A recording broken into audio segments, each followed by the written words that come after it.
A heated debate in Parliament this session, this time over the affordability and sustainability of the public transport system.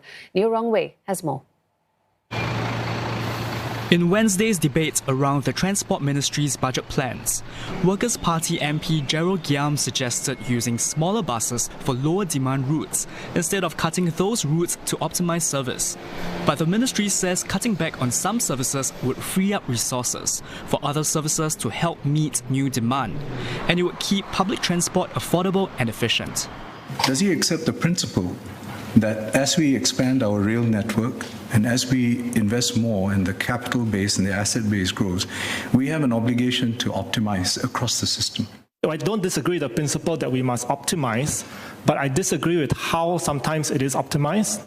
Mr. Giam says that after a recent bus reroute, only this service remains for residents in his constituency who need to travel to Bedok Interchange, and that this service has a long wait time of 15 minutes or more.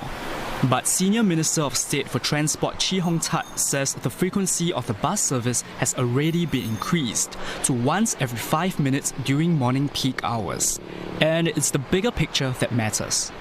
I think we want to take care of the needs of as many commuters as possible, but our responsibility is not just to one group of commuters, but to actually all commuters collectively.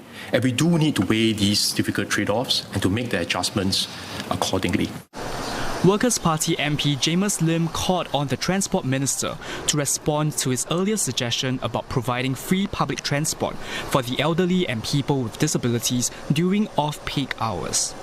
Even if MOT believes that an unconstrained subsidy is unaffordable, what of the possibility of free ridership during off-peak hours? Buses and trains are already operating with spare capacity, so I wonder, instead of ferrying air, could we instead ferry the elderly and the disabled?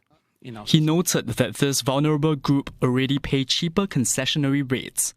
The minister said he would never rule any option out, but I just want to make the point that when you run a concession fare system, then basically what it means is you pay one concession fee and then you can vary the terms, but then the revenue level is there. But once we say we are switching from off-peak to peak and so on, then essentially it changes the construct, and we have to look at this quite carefully. The government spends over $2 billion each year to subsidize public transport.